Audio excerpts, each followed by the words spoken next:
I don't want to set the world on fire. I just want to start a flame in your heart.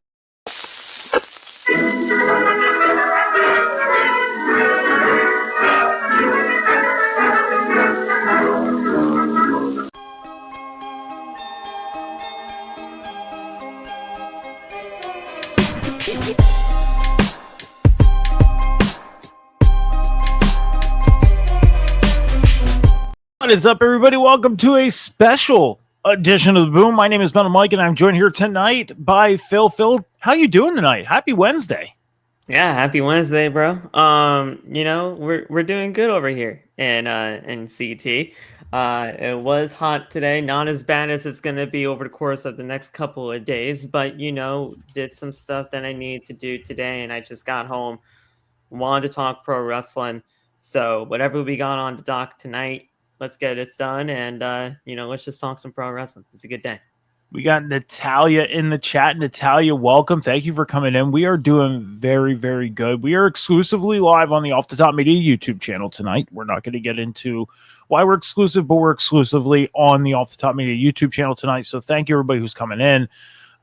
We are going to do a special tonight here on the Boom. We're not talking AEW Dynamite because Dynamite's happening right now. Okay? We looked at tonight and we were like, you know what? They didn't really announce too much of what was going on tonight. 2 matches, which already started. Well, happened. Hangman beat Yuta in like 3 minutes. Yeah. And then they announced Tony Storm in a non-title match tonight. So, it's like it's almost like they're winging it tonight. Not saying that that's a bad thing that they're winging it tonight, but it's not a good thing for TV viewership either, because you kind of want to know what you're getting into as a viewer, right? So and even when you're going to the show as well, if you don't know what the heck's going on in the show, it's like, all right, I spent my ticket. What are we doing here? Exactly. So we're going to do a little bit of a special talk tonight, and that is on AEW World's Heavyweight Champion, Hangman Adam Page. And basically what we're going to be doing is discussing, first off, our thoughts overall, because last week we didn't really get too in depth about Hangman becoming the world's heavyweight champion. We didn't. Yeah. We didn't do a lot of discussing about him becoming world heavyweight champion. So basically tonight, for the next 45 minutes, strap in, because we're going to be talking about Hangman Adam Page, him becoming it's his second AEW world title run. We're going to discuss whether this is going to be a better run than his last, who we might see him defend this championship against, and who we could ultimately see him drop this championship to. Yeah, that's definitely going to be an interesting conversation to have. Mainly because I've been so adamant, this over the course of the last couple of weeks heading into All In. I've been very adamant of having Hangman Adam Page be the AEW World Champion. Not just because I wanted to see the belt back on my television screens again, but just because of Hangman's story over the course of the honestly, ever since he even realistically came into the company. Started AEW with the Young Bucks, with Cody. I mean, he kind of he's one of the, I know the Young Bucks did the whole founding father thing, but Cody's he was a part of all of it. He was a part of all of that. And, he had an AEW World Championship run before. And honestly, I think they could have done a little bit more with that for the first run. And I hope they do something with the whole catching lightning in a bottle with this run and see where things can go with him now. But it's really up to AEW, and it's really up to see where the challengers lie, because we already know one challenger, and that is MJF with that contract. And I hope that contract, turns better this time around than it did the last time around. So, there's a lot of things in place right now for Hangman with the MJF feud. And I think going back to the MJF feud is a good thing, because those two were absolutely fantastic the first time around. But now you got one person. There's a multitude of other people that could also get a shot at Hangman, and I hope that AEW explores that. So we'll talk about that today. See, now I feel a little different than you do, Phil, because I wasn't necessarily a fan of Hangman winning the world title. I was just happy about seeing the world heavyweight title. I posed that question for weeks on this show of, are you a fan of Hangman and want to see him win the AEW world title? Or do you just want to see the AEW world title in the hopes of Hangman winning to get that belt on TV? So, we're kind of in the different spectrum, which is nice for this conversation. That's what's going to make this conversation even better, because we're both on separate sides here. But it's going to be a fun conversation nonetheless. Before we get into it, Phil, you have some social medias. Your social medias are on the bottom right now. Everybody can head over to Phil's social medias and make sure you're following it and checking out everything that Phil is doing over on social media. His videos on YouTube are really, really great. I mean, your videos, dude, I've been checking your videos out the past couple weeks, and I will say this, man. Great work. Appreciate it. Applaud. And it just seems like things are starting to grow for you, so it's great to see. It is. It really all started with TNA. TNA Slammiversary was just not too long. It was literally like this past weekend, and the Slammiversary coverage that I did was fantastic. The views were really going up for it. Not that I'm only in it for the views, you all know. I mean, I do pro wrestling content and have been doing pro wrestling content since 2020. So, it's been a long journey for me. But, we're almost nearing 600 subscribers right now on YouTube. It's going to be a hell of a ride to get to 1K, but I know we can do it just based on this weekend alone and just based on the momentum that I'm going on right now. So other than that, the YouTube, TikTok, Twitch, Instagram Reels, I'm all over the place when it comes down to that.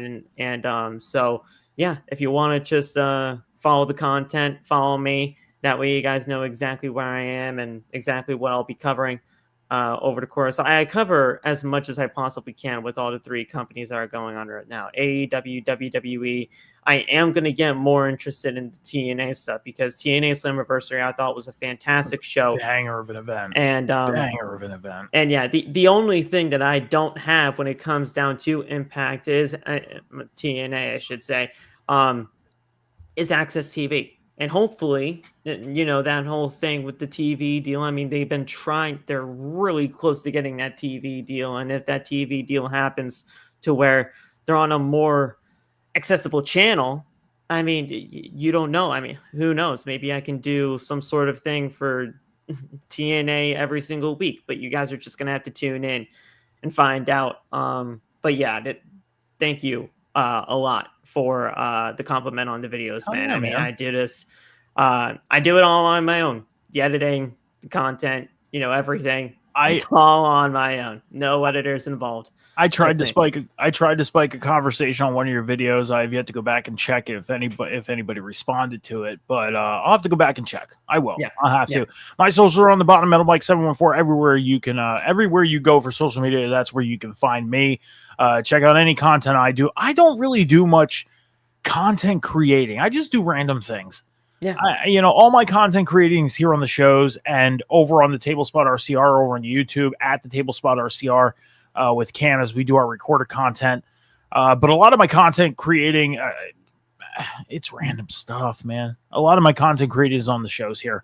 So and you're a live guy. You like to do the live. I am a live guy. Like talking, I am. And you like talking live on air. I'm a more of a in the moment type of person when it comes to content creating. I love it. I think it's the adrenaline rush of being live, and it's like it's a one take thing. You cannot edit. And what I mean by that too, twitch.tv/thehuddlehub podcast and on youtube.com/@thehuddlehubpod is my football show that I do every Sunday morning with Johnny H. We are doing a spotlight segment right now in all the NFL divisions right now. Next week, we are doing a double dose of the NFC North and South to close out the NFC side of things, because we will not be live this Sunday. I'm going to the beach. I need a day. So let's get into Hangman Adam Page though. And you mentioned about again with TNA Slammiversary, and this is going to be a good subject to kind of start off the conversation. Okay, this past Sunday, TNA Slammiversary, we seen Trick Williams retain the TNA World's Heavyweight Championship. Yeah. JC Jane won the Knockouts Championship. 2 NXT superstars walked out with the TNA World titles. Yeah. And now they are over on the NXT side. You know, and the reason why I feel like this kind of coincides with what we're going to talk about tonight is because TNA is now in a position to where they are not, unless JC Jane and Trick Williams end up on TNA television, do not have their world titles on TV. And we've seen this for months with AEW, where Jon Moxley pretty much held the AEW world title hostage, kept it in a briefcase, kept it off TV. He said he was doing this for the sake of AEW, but then along comes Hangman Adam Page. And Hangman Adam Page goes through the gauntlet of an Owen Hart tournament and wins number one contendership to the AEW world title 2 weeks ago. Yeah. At All In. And he took it a step further. Texas Death. Now, 2 years ago, we had a Texas Death match between Hangman Adam Page and Jon Moxley. Hangman walked away. Now, in an exclusive online, I guess you can call it segment, there was some cameras inside Jon Moxley and Renee Paquette's vehicle, and they had a conversation about this match heading in to the match. And Moxley had some comments about Hangman Adam Page, and he even stated that Hangman thinks 2 years ago he had me beat. Yeah, he may have beat me realistically, but he really didn't beat me. Why? Because we're going back for seconds. Meaning we're going into another Texas Death match. Now, how the Texas Death match ended, I said it last week, Phil. I wasn't happy how it ended. I was kind of a traditionalist in that moment. I didn't like that, Hangman took the chain and strung up Jon Moxley. Jon Moxley taps out by being strung up by a chain. I wasn't a fan of that. I wish they would have had a pinfall or a submission inside the squirrel circle, inside the middle of those ropes. But instead, we have that ending, thus putting the world title on Hangman. So my first question for you, Phil, is if you had to make a complete 360, a complete 360 view of Hangman's world title reign, what would it be? What are you expecting from Hangman Adam Page's title reign this time around that we necessarily may not have seen from reign number one? Well, what I'm expecting is more challengers to come to the forefront to make this championship seem must see once again. With everything that happened with the Jon Moxley situation and him holding the title hostage, I feel like when it comes down to the overall prestige of the AEW World title, it's kind of died down a little bit. And I think when it comes down to the overall prestige of this championship, you want to make it seem like it's a championship worth fighting for. And I feel like with the AEW International and Continental Championship, and trust me, I'm going somewhere with this. With those two championships being unified and being coincided and making the unified championship, even though I still don't like the name, there was, and I don't like normally talking about reports on this show, but like they were trying to make this a secondary world championship. And to me, I never liked having that word secondary and world championship either in the same sentence or even be talked about in the same space or sphere.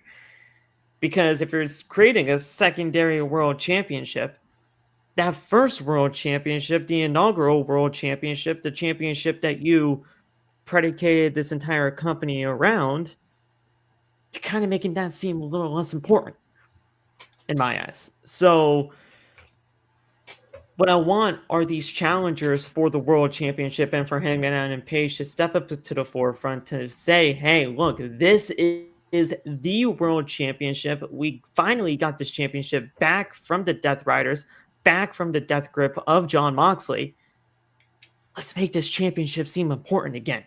So Hangman Adam Page MJF. I'm talking Will Ospreay, Swerve Strickland. I mean, and there are a multitude of other people in that locker room that either A, don't get utilized as much as they possibly should, or B, that can get to the upper echelon of the World Heavyweight Championship scene that have been in the international TNT title route, that can step up to the plate and actually be in the world title contention. Yeah. Make those guys stand up, make this championship seem more important again, and honestly, just get the fans behind AEW once again and your world champion as a whole. One thing I want to see is same as you. I want to see more challengers. I want to see Hangman defending this belt on a monthly basis. I don't want to see just pay-per-views, because pay-per-views, they don't happen every month. Yeah. They don't. They're still at the, we may get 12 pay-per-views from AEW, but sometimes we get 2 a month. Sometimes they run them one week, and then 2 weeks later they run another. It's a very rare occasion that they do that, but they do it. For example, All In and All Out. There was 1 or 2 years in a row that they ran back to back week after week. Yeah, like All Out was like 2 weeks after All In at one point. And I was like, what are we doing here? That's not, first of all, that's not enough time to build anything. No. And secondly, they still pulled it off, though. They still kind of pulled it off. Somehow they did. They always do. Yeah. The next 3 months, we have a pay-per-view. Forbidden Door, All Out, and Wrestle Dream. September, August, September, October. So they have those 3 months, and they have those 3 pay-per-views in a row. But after Wrestle Dream, we don't know what's going to be happening. I mean, we know Full Gear is most likely happening in November. December, it's a little bit iffy here and there. We usually get World's End in December. Yeah, because that's the end of the year. So I mean, you have stuff set in place to do pay-per-views month after month after month, and that's fine.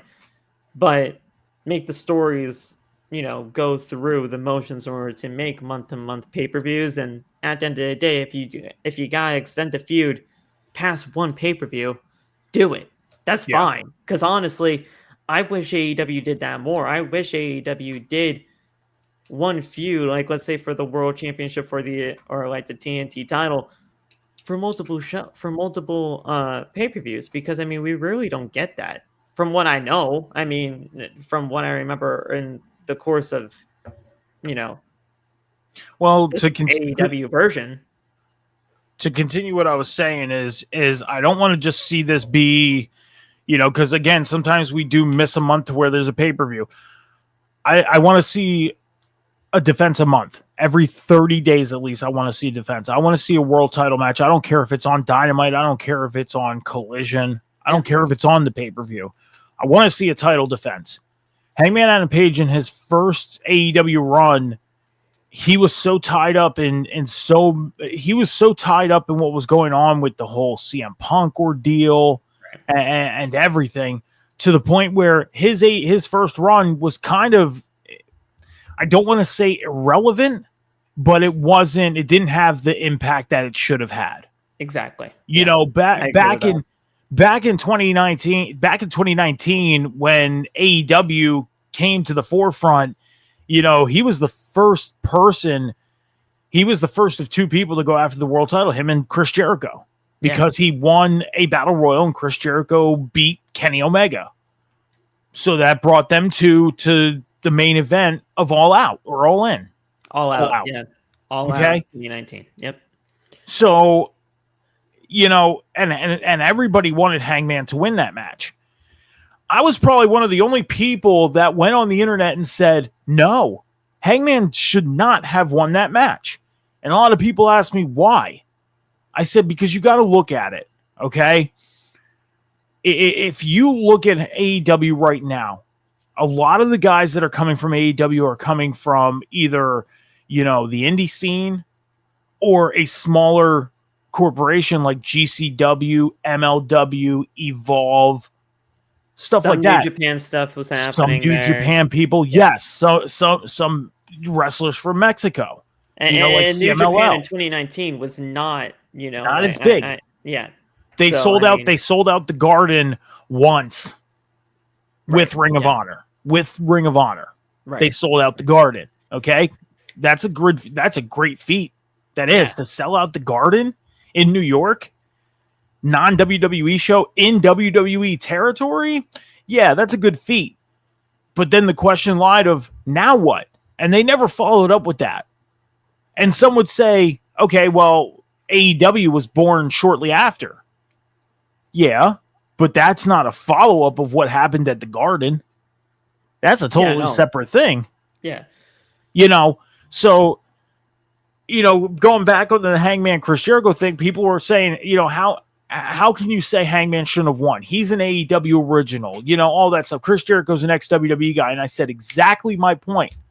Chris Jericho's been doing this for over 25 years.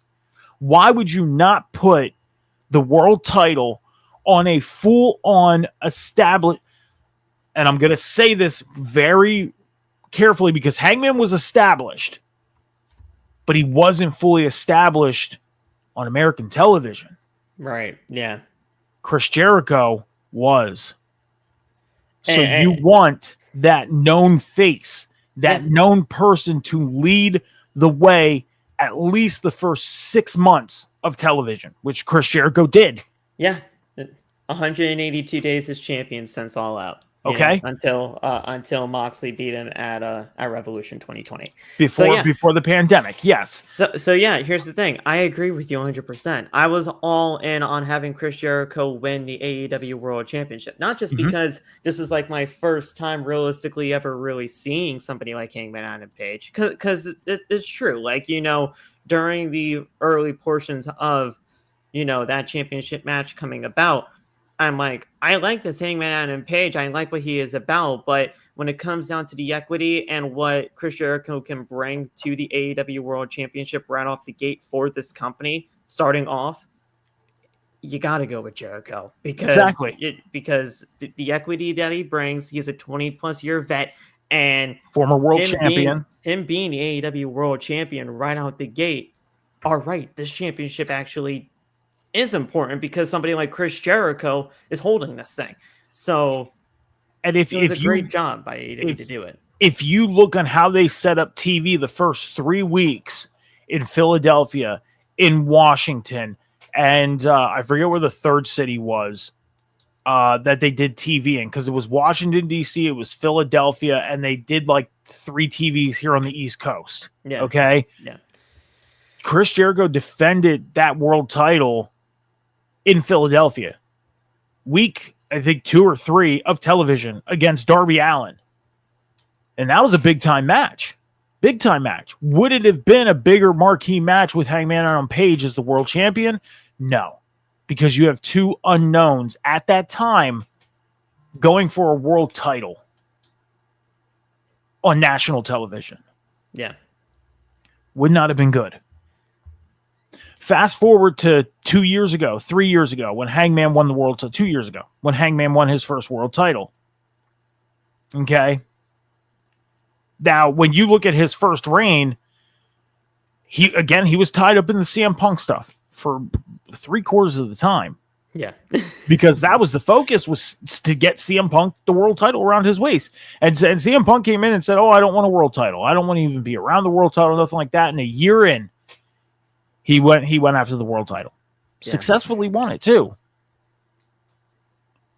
Yeah. So when you look at Hangman's first reign, it was like, this wasn't that good. It could have been more. It could have been much more. There should have been. Because, sure, the Hangman Adam Page and CM Punk stuff was good. It was good. It was good. But that wasn't the only thing that you should have predicated Hangman's title reign on. Exactly. And again, being tied up in the drama and everything with the CM Punk stuff going on with the Elite and all that stuff, it just was not good for his title reign. And that is why his first title reign just was, it was touchy. Very, very touchy. So then he loses the world title to CM Punk. CM Punk's raising the world title. CM Punk and Jon Moxley go back and forth with the championship. Injuries happen, all that stuff. Fast forward to now. Jon Moxley was the world champion. Hangman Adam Page defeats him and gives us back the world title 2 weeks ago and is now on TV. So, Phil, I'm going to ask you the next question, and I think I know 3 of your 5. 3 of your 5. The 3 I wrote down so far is Swerve, Ospreay, MJF. I want 5 competitors. Since we have 5 pay-per-views coming up, we have Forbidden Door, All Out, Wrestle Dream, Full Gear, and World's End. Since we have 5 pay-per-views, who would be 5 challengers that you would like to see Hangman Adam Page either feud against or just simply have a match against for the world title?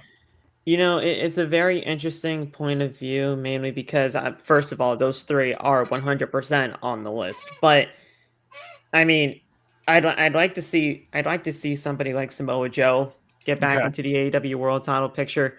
I mean, I know he's doing stuff right now with the Ops and the Trios titles, but I mean, whenever Samoa Joe is in the world title scene, it's legitimized because Samoa Joe just brings that legitimacy to everything that he touches.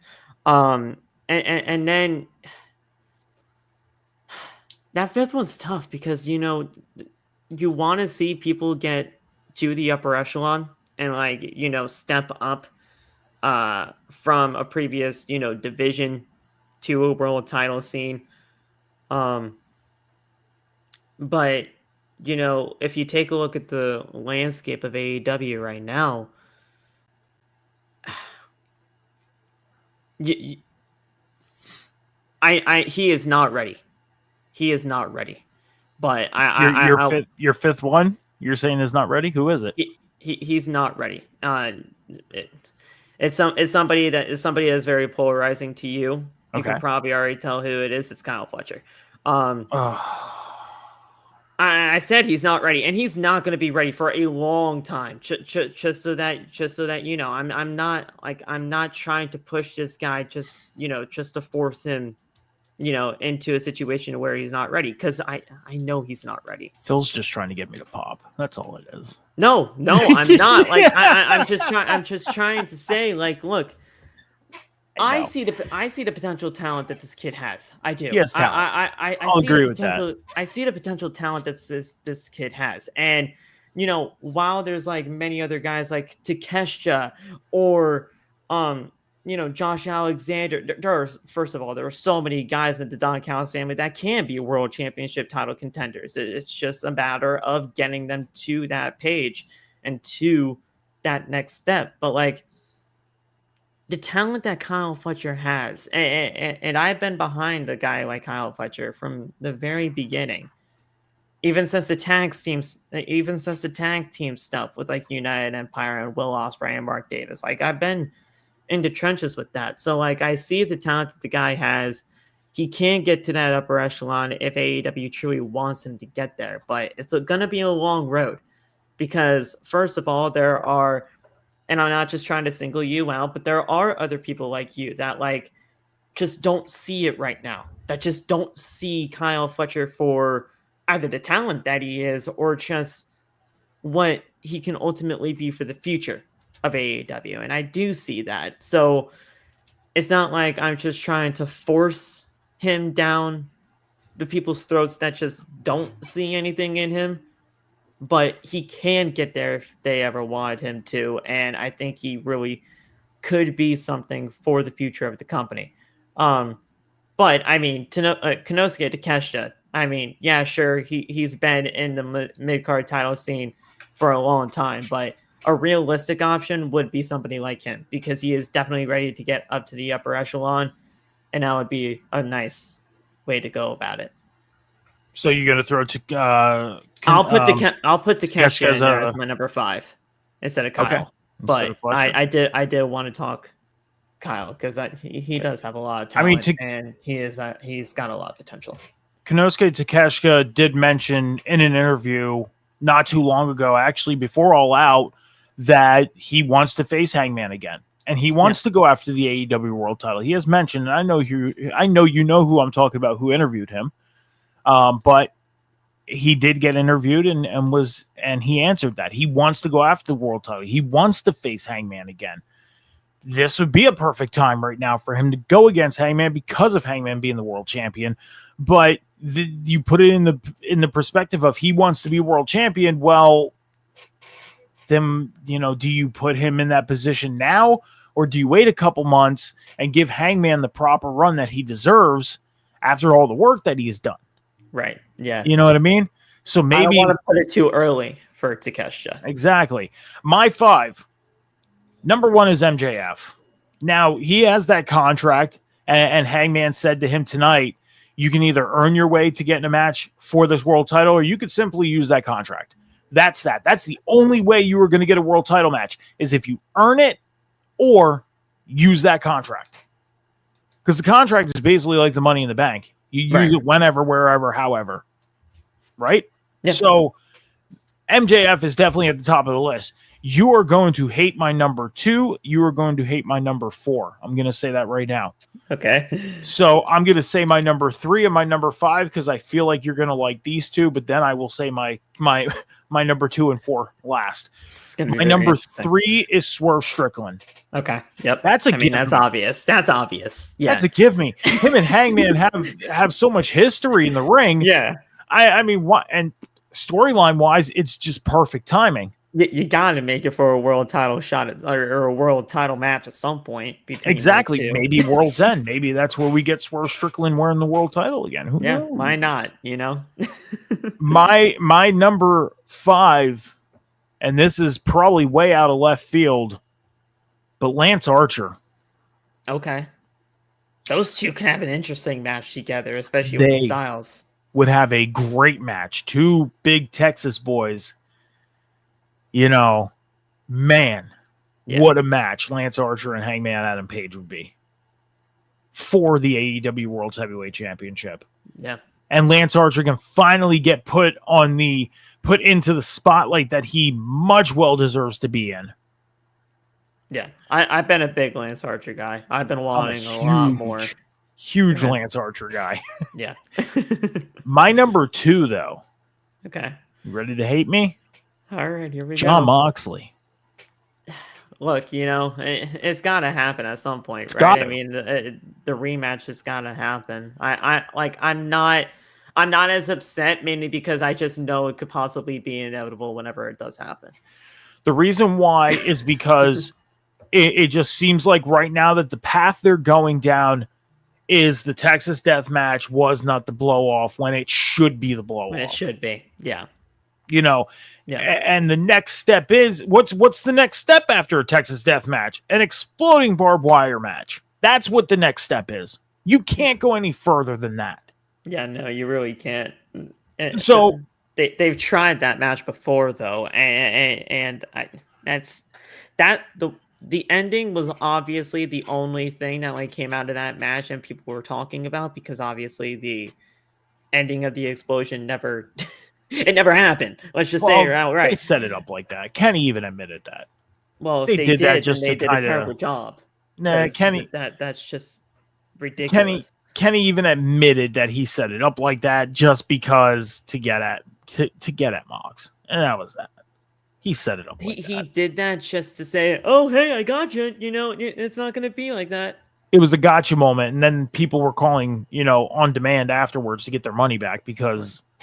Kenny Omega duped us, but we didn't get our money back, and that was that. That's disgusting. If that's legit, then that's just disgusting. My number 4, and this is going to be a deep cut on this one, but I feel like we need to see this because I think history can repeat itself. Chris Jericho. Okay. Yeah, no, I'm not mad at that either, because I mean, if you the first world title match. You can date it all the way back to that. So I mean, that's not bad. And the thing is, if you want to do history again, if Kenny's ready, you can do Kenny and Hangman again too. You can, because during that whole entire time when they were tag team champions, and then it turned into a world championship match between the two.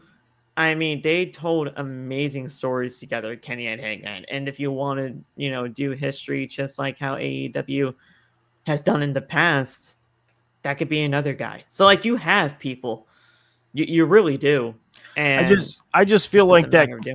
I just feel like if they ran this one back with Chris Jericho, it'd be like that whole. And where I would like to see this match is the 6-year anniversary show in October when Jericho should be done with his touring. He should be back on TV with AEW by then. Yeah. I would like to see it at the anniversary show, or maybe even see it at All Out, because it would be the anniversary of the first ever World Heavyweight title match. Yeah. Not necessarily Chris Jericho winning. Hangman would win, but you look at the evolution of Hangman Adam Page and Chris Jericho in the past 6 years. These guys have evolved themselves. Yeah. As characters. Chris Jericho has gone through 4 transformations in the past 6 years. So why not? Hangman has been through 3 transformations in the past 6 years? Oh yeah, probably more. I mean, just over the course of the years that he's been in AEW, yeah. And it could be that simple storytelling of, you got older, you got wiser, kid. Now let's see how good you got, type of thing. And then they go to All Out and they have their match. Yeah. But it cannot be the main event. You know what the main event of All Out needs to be? Tony Storm and Mercedes. Okay. Needs to be the main event. It does. Okay. It needs to headline that pay-per-view, because I feel like Mercedes and Tony Storm, they need to headline a pay-per-view. They need to be the main event on a pay-per-view. And All Out, I think, could be the perfect place to do it. So, but we gave our 5 challengers. We know the 5 pay-per-views coming up. Now like I said, we're going to run for 45 to 50, maybe 60 minutes or so. We're 40 minutes in. So with that being said, pretty much my last question that I have in regards to Hangman Adam Page is,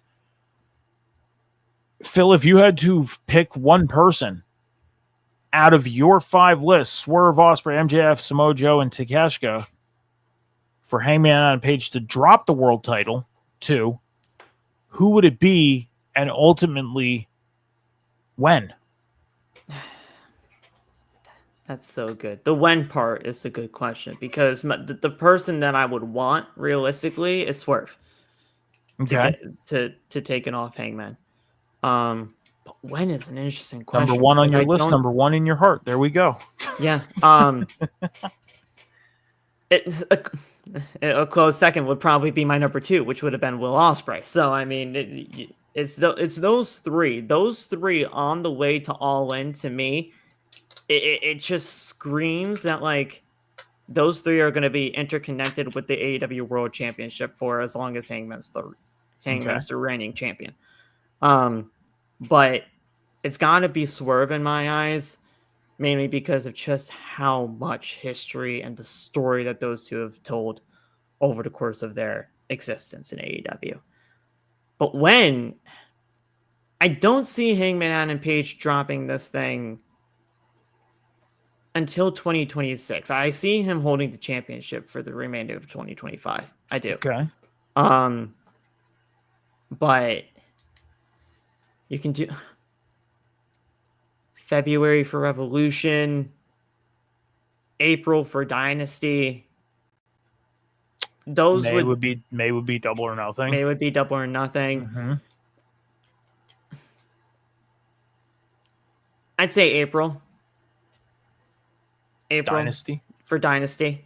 I mean, remember, if you guys remember history again, I mean, history completely repeats itself. Swerve Strickland won the AEW World Championship there.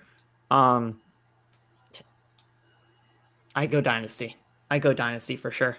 So Swerve Strickland at Dynasty. Yeah. So about a good, let's see, July, August, September, October, November, December, January, February, April. Wait, it's about 9-10 months. March, April, 9 months. So that's basically the Jon Moxley reign. Yeah.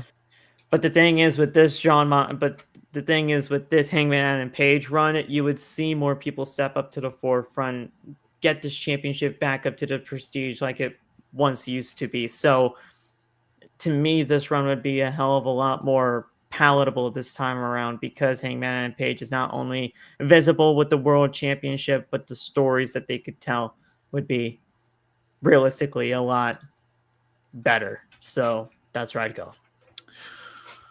So my pick is MJF. I think the best soon? move for AEW. What's that? Is it soon? World's End. Okay. World's End. Relatively. December. He Not lost bad. it there too. He lost it there back at the end of 2023. Full He wins it circle at the again. end He of wins it again. 2025. Yep. Yeah. 2 years without the world title. MJF comes back, wins it to where he lost it. World's End. And it's going to be against Hangman. And it's going to be by him cashing in the contract. And I think the main event of World's End will be Swerve and Hangman for the world title. And that's when MJF cashes in and steals the title. Okay. Heist of the That's century. not bad either. Yeah. Heist of the century in AEW. Yeah, and MJF pulls it off. Yeah. That's that. So, but I like how both of ours are full circle moments. They are, with everything. Yeah. MJF, MJF is definitely it's not like a different route completely, mainly because of everything that happened with him at World's End a couple of years ago, but it's a different path because Hangman Adam Page and MJF is the cocky piece of shit that is just trying to get his Triple B back because that's just where he believes he belongs. And trust me, I definitely do want to see that as well. But then Swerve Strickland, on the other hand, it's about redemption, honestly, at the end of the day, and just going through everything that he had to go through with Hangman just to get back to the world title. So, yeah, I like what we drummed up here. It's just up to AEW in order to pull the trigger and make it capitalize on the moments that they can make. Again, I know it wasn't much of an episode, but I figured we didn't really get to extensively talk about Hangman Adam Page last week because we kind of covered all the bases of AEW Dynamite and very little of All In. So to get into an extensive conversation about Hangman Adam Page, I think was necessary for tonight. Seeing that we weren't looking too forward to AEW Dynamite tonight, have a little bit of fun and talk a little bit of Hangman Adam Page in the extensive form. To have a little bit of fun and talk some pro wrestling and the AEW World Champion. There's one more thing I do want to talk about, and it has nothing to do with Hangman Adam Page. So MJF did an interview earlier this week on a radio show that we all know and that we listen to. You know what I'm talking about. And the question lied, Phil. A lot of Goldberg talk the past couple weeks ever since his match Saturday night's main event. He hasn't been happy with what happened at Saturday night's main event. MJF got boasted the question of, would you face Goldberg if he came into AEW? And MJF said, look, if the stars aligned and the money was right, basically, he would be happy to put Bill Goldberg into retirement. So my main question is, Phil, is if Goldberg came in AEW and challenge MJF or MJF challenge Goldberg, is that a match you would ultimately like to see? No. No. For the love of God, don't do this, Tony. And it's not just because of my pure, disliking of Goldberg. For those who don't know, I do not like Bill Goldberg at all. The guy should just stay wherever he is. Stay with Gage. Stay with his wife. No disrespect to Gage. I think that kid's a tank, and honestly, he could be something anywhere. Beefed. He is a tank. That guy is jacked. He is a tank. He's got his football stuff to worry about, though. Yeah. But just in terms of Goldberg, no, I don't want to see him anywhere near AEW. I didn't even really want to see him realistically anywhere in WWE. The thing is, I understand you want to have your retirement match. You want to go out on your own terms. Every wrestler wish they can go out on their own terms. Every single one of them. When it comes down to it, the injuries that these wrestlers sustained, you know, the fight to get back. I mean, Adam Copeland, Saraya, Brian Danielson, Christian. There are a multitude of people that have come back from serious stuff and that want to end things on their own terms. And I get that Bill Goldberg wanted to do that. But the Saturday Night's main event stuff, it just felt forced to me. It did. Okay. And, you know, first of all, I don't even think they even realistically picked the right guy to go in there against Goldberg to begin with. I think you really, if you wanted to do somebody and make an actual moment for somebody to defeat Bill Goldberg and have him go out on his back, to me, that definitely should have been Braun Breaker. Do you feel like Saturday Night's main event is a situation to where they took something that could have been chicken salad and it turned into chicken shit?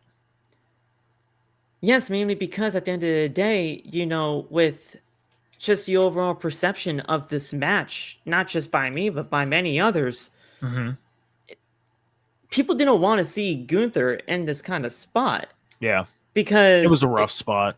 It's just a terrible spot to be in. First of all, you're one of the most physical guys in all of the company. Yeah. You know, right now in today's era, I'm talking about the world champion. I mean, you're the world champion. You took the world championship off of Jey Uso to put it on Gunther just so that we can get this championship match. Yeah. So that right there automatically put a stink to it. Because people wanted to see more for Jey Uso, and they just simply didn't get that, even though I personally believe that they didn't ever see Jey as a long-term champion. So yeah, it was just a really tough spot for Gunther to be in. And I mean, you know, it just felt forced to me. Seeing, you know, Goldberg go in there for 15 minutes. Yeah.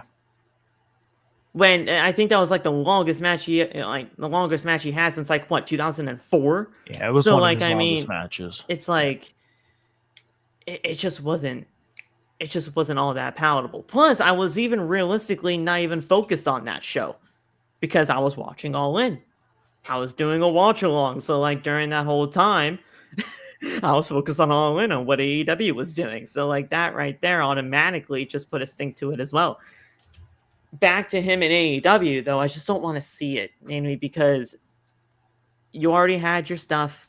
Yeah, sure, you didn't feel like WWE did it the way that you would want it, but ultimately, that's up to you. Whatever you wanted it to be, tell them. Because they would have dropped everything to give you what you wanted. Well, I mean, when you go back and listen to his interview, and he mentioned everything about like, oh, I didn't get to do everything I wanted to, as far as like, oh, they cut my speech short. The way I look at it is, you are a WWE Hall of Famer. You had your moment of your speech. You were at the Hall of Fame. It's not WWE's fault. I mean, could you kind of blame WWE that half the crowd left? It was mainly superstars. Kinda, but you got to think of it as they're doing the Hall of Fame the night before WrestleMania. A lot of these superstars had to leave to go over to the stadium to do all their run-throughs for entrances and stuff. Yeah. And they have a call time to be like, they have a curfew to be back in their hotels and everything to be ready to get to go to WrestleMania the next day. So for half the crowd to leave to do things like either go into rehearsal or other things that they have to go do, you know, yeah, you could partially blame that on WWE because of scheduling purposes, but at the same time, it's like, it's not like the fans, the people that you were doing this for the most, left. Yeah. A lot of the Goldberg fans stuck around for your speech. So I get it. You wanted to make a speech in your adopted hometown of Atlanta, Georgia, with your family there. But, you know, you got to realize, too, is TV time is TV time. It's not like they were on Netflix. It's not like they were on some streaming service. We're talking about. Yeah, they are on national. They're on national television to where when 10 o'clock comes, cut it. If you want to continue your speech off camera, that's fine. Yeah. Continue your speech off camera. But they have Honestly. a runtime on national television, but as far as That's what MJF, social media is for. yeah. That's what the digital I said media the same age is all I said about. the same thing. Like, dude, Continue it on social media. That's what I said. The whole thing about you retiring in your hometown of Atlanta, or your adopted hometown. Yeah. Keep that speech special for them. Yeah. And make us go out there. Make us go to the WWE Twitter page or their YouTube Or go buy a ticket and go to the arena. Or wherever they're gonna post it. Yes. So that we, as Goldberg fans, the people that are, can go out there and hear what he has to say to go out on his own terms. Now, as far as the MJF stuff, I'm with you. I don't want to see it. I don't. Again, yes, WWE, they took the title off of Jay to put it on Gunther to have this match. Number one, you could have had Gunther and Goldberg non-title. You could have. Yes. And which realistically, you think of it, it kind of was, because we knew Gunther wasn't walking out losing. Yeah. We knew he was walking out world champion. Especially with him being the new world champion so soon. Because obviously he just beat Jay. On Raw. So you could have done this match non-title, and it would have been, we would have gotten the same thing. We would have gotten the same stuff we got with the title being on the line. We would have still prayed for Gunther just to beat Goldberg, but at that point, it's non-title. I mean, you could realistically think, could WWE have him go out on top, even though I think it would have been a terrible decision? I mean, it wouldn't be technically so, one-sided in terms of like fan interaction, maybe. Is this an opportunity for AEW to put asses in seats for a pay-per-view or a televised show, wherever they would do it? I'm guessing they would do it on a pay-per-view. Yeah. They wouldn't do it on a random Dynamite. They would do it on a pay-per-view. Yeah. AEW doesn't have a problem putting asses in seats for pay-per-views. No. They don't. Yeah. It's Dynamite and Collision that they have the problem for. But here's the thing with me and the AEW side of things. It's not AEW's job to fix what WWE did wrong. No, it's not. It's not. And I feel like it would be a huge step back for AEW if they were to sit there and say, you know what? If Goldberg wants to do it right, come here. I think it would be a step back for AEW. Yeah. AEW right now, with how they're doing things and how they're moving forward with the places, like they're coming to Philadelphia soon at the end of August. They're doing a mini residency at the 2300. Exactly. Yeah. Well, they're doing their residency right now. Where are they at? They're in Chicago, aren't they? Right now? Chicago. Yeah, they're in Chicago right now for their residency. Beautiful place they're doing it in. It's a great little place. It's a great little spot. Yeah. Yeah, exactly. I mean, the ECW arena is going to be a great spot to do their residency, which they're going to do. They're going to have Ring of Honor, Death Before Dishonor, pay-per-view for Ring of Honor. So AEW is going to be there again. AEW is putting themselves in great positions right now with these residencies, and they're going to be in the ECW arena. That's going to look great. The Ring of Honor stuff's going to look great. They are taking some nice steps forward as far as getting people in the building for weekly television and for the pay-per-views.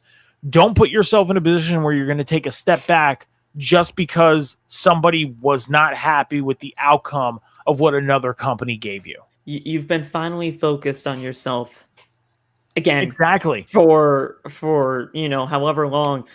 Yeah, sure. You definitely were focused on yourself when you had Jon Moxley hold the championship hostage, but you've been keeping to yourselves. You're not taking shots whenever you can get them. You're focusing on yourself, and that's exactly what we have been wanting as fans for the longest of times. This is not your place to fix WWE's problem with Goldberg. And if you look at going back to All In was over 8 hours. Okay, it was longer than I know. It was longer than WrestleMania 35 out in New York. The longest pay-per-view in the history of professional wrestling. I know. Okay. I did a watch along. It was terrible. But my point is if you look at how they ran so long, they were up against NXT and Saturday night's main event. They won that day against two other events by the same company. Yeah. Okay. And then they went into Saturday night's main event too. So but that's what I mean. That's what I yeah. mean is they still outbeat Saturday night's main event, even though they went in to the start of Saturday night's main event. They went up against 2 events and won. Yeah. You are doing good. Don't take that step back just because a guy's unhappy with what happened on the same night. Yeah. Let it go. Let him figure it out. Let him get over his stuff. If he's unhappy, then let him go back to WWE and let him try and make up for whatever wrongs that happened. Do not let him through your door. Do not set a contract on the table. Do not give him a fucking pen to sign that contract with. Stick to your guns on what you're doing and keep moving forward because AEW, you are doing everything right now. And I know Tony is all about doing right by the legends. Because he's done that every single time when it comes down to him. Yes. Every single time whenever it comes down to legends being a part of his company, like Christian, Copeland, Sting is the perfect example because obviously with Sting's retirement match and everything and how flawless that went. Just everything about sorry, my camera just disconnected. You're good. But if you can still hear me, that's the best part. Yeah, you're good. But the Sting is the best example of all of it because, Sting was treated absolutely like a freaking megastar and he was treated to the moon and back. And I get it. Tony Khan always does well by his legends, but this isn't your legend to do it to. No, Sting's was perfect because Sting was wronged completely in WWE. Yes. Losing to Triple H at WrestleMania, losing to Seth Rollins for the world title at Night of Champions. And Tony did that out of the goodness of his own heart. He did it right with Sting. Yeah, this would just be all right, let's just stick it to WWE to give you what you want. But it's not ultimately going to be given what you want because realistically, and you can talk about the ex-WWE guys that are in this company, but who does Goldberg have history with in this company that they could realistically put a retirement match for, and it can make sense? MJF will be the focus. That's the thing. MJF is the focus and on everybody's mind when it comes to this thing. There's nobody else that is on the docket for Goldberg to go against other than MJF. That's the main focus. I'm talking about people that actually have history with him because I don't think MJF realistically has history with Goldberg. Well, nobody. Nobody has history. Nobody in AEW does. So Jericho, maybe. Jericho has history with him. He does. Maybe. Over in WCW, they had some history. It was a very small. Want to see that? That's the problem. That would probably be just as bad. But here's the thing: is Goldberg and Jericho? They have history. They never got their blow-off match in WCW that they were supposed to have. So that, if anything, if you wanted to do something right, I guess you can do that, but it's not. That's what I mean. That's not if you wanted to pick somebody that will legitimately have some type of background with Goldberg, then maybe Chris Jericho would be the perfect person. Just because it is over 25 years that a blow-off match between these two did not happen. And they had a good storyline going in WCW as well. They did. They had a decent storyline going in WCW. They did. If I was alive during the WCW days, Lord would even know what the heck would have happened in my wrestling fandom. That's the thing. You'd be as bad as me, and you would overthink things. That's where you'd be. Well, I overthink things anyway, but yes, you'd be worse. You'd be worse. Believe me. Believe me. So, but overall, just to cap this off. Because we're going to be almost an hour soon. We are 45 seconds away from 60 minutes. Yes. Yeah. It's just not it. Tony doesn't need to fix WWE's mess. He doesn't. So he does. So not. Goldberg, look, if you want to do your last match like Ric Flair did, even though I still think Ric Flair is doing it, I still think Ric Flair is going to be having another show that's going to be dedicated to his another last match. If you want to do that, go ahead, but. It's not AEW's problem. No, it definitely is not. And I will say this right now: if he wants to fix a wrong, then go back to WWE and who's next? Somebody else, because AEW does not need to touch this. with a 90-foot pole. I realistically really thought that it could have been Braun Breaker. That could have been the guy that could actually get something out of it. Goldberg really didn't get anything out of it. You know who Goldberg. You know what Goldberg can do. He can go to wherever Matt Riddle is and have his match with him. There we go. Because Warren knows they have history. They do have history. He can go. Where's Matt Riddle today? MLW? I think GCW? it's MLW. Do that Whatever. in MLW. There you go. Go pick your fight with Matt Riddle and have that match happen already because, I know one person that would only be looking forward to that match because they're a fan of Matt Riddle. And that's it. But, I mean, realistically now, who would still even want to go chase that? Yeah. All right. But let's get out of here. In AEW. That's it. Yeah. It's a hard no. And that's that. But Phil, let's get out of here. Social on the bottom. What do you want people to know? TikTok, Twitter, Instagram, YouTube, PhillyMan_, Twitch, PhillyMan_. Gonna be doing some content over the course of the next couple of days when it comes down to the YouTube side of things. Pro wrestling is pro wrestling's 24/7. There's a reason why they changed. There's a reason why they changed the Sirius XM channel to Pro Wrestling 24/7 because it's exactly what happens. So just stay tuned to everything that is here. And you'll be able to find me. If you just search Philly Met on PhillyMet_, just my name, Phil We Met, on Google, it's me. There's nobody else. So just do it and follow me wherever you want to follow me. Thank you, guys. I'm checking this out right now because if you come up as a Google search, I swear. Oh my God, I didn't even get to type in your full name and it comes up already. Yeah, I mean, the first thing I type in when it comes down to Philly Met is my Instagram, my Twitter. I wonder if my name works like that. My TikTok, I mean, it's right there. So, does my name work like that? No. Maybe if I type in Metal Mike. If I type in Metal Mike, maybe it will work like that. Nope, I'm not as popular. It's all good. Make sure you're checking out everything Phil's doing and following all the content that he's doing. Instagram, X, TikTok, Snapchat, Twitch, Metal Mike 714. That's where you can find me. This is my last show for the week. That's it. I'm taking the rest of the week off. I'm going to Seaside Heights on Sunday to enjoy some beach time with some family. So Sunday morning, 11 a.m. Don't expect me on the Huddle Hub podcast. Not until next Sunday, because I'm going to the beach this Sunday. But head over to Huddle Hub Podcast over on Twitch and on YouTube at the Huddle Hub Pod and go follow that. Help us build the channel heading into the 2025 NFL season. And we are doing our spotlight segments right now for every NFL division. You missed the NFC East, you missed the NFC West. Head over to the YouTube channel right now. Check out both videos and check out the spotlight segments because they are fucking awesome. And I promise you will love them. With that being said, Monday night, the table spot. Cam is taking a little bit of a break, but have no fear. Me and Phil will be there Monday night on Rivet City Radio's Twitch and here on the Off the Top Media YouTube channel for the table spot coming up this Monday as we talk about Monday Night Raw after Monday Night Raw happens.